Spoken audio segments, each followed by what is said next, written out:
The corrugenic outbreak was a viral pandemic that swept the Earth in 2032.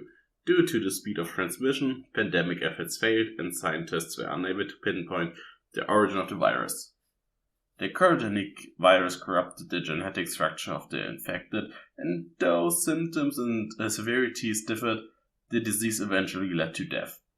While some lived for decades after infection, others died almost immediately, often dependent on which part of their genetic structure was targeted. Those who reproduced passed their corrupted genetics to their offspring.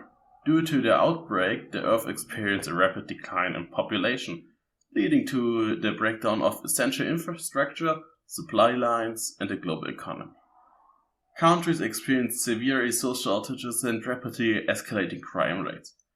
Many responded to civil unrest by limiting the freedom of citizens, by waging war on weaker nations to acquire necessary resources. The world would eventually reach some amount of relative stability, allowing for the founding of the Salvation Council in order to unify against the virus. Despite these efforts, results were disappointing and global society slipped further into famine and warfare.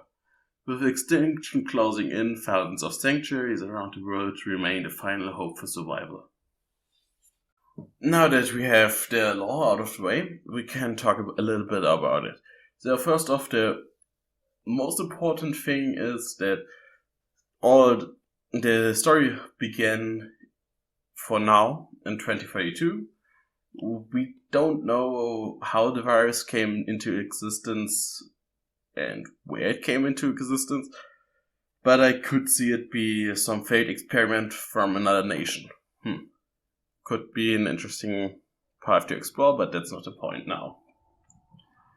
Then we now know that what the cause is for the raiders dying instantly when hit by anything, because the viral clones seem to be not very resistant to the virus, and the moment you seem to be infected, you get terminated. Maybe this is a clone modification that was made for the warrior clone, but it at least explains why we are always wounded. It doesn't matter which body part we are hit in. Another thing to mention is that the Salvation Council might be a council created by the world leaders, but it also might be an independent organization that could be interesting to explore, but it doesn't seem to be around anymore, as it states that the final hope remaining is the sanctuaries. But sadly we don't have any closure to if it exists or if it was destroyed at some point in time. That's it for now. Have a nice day.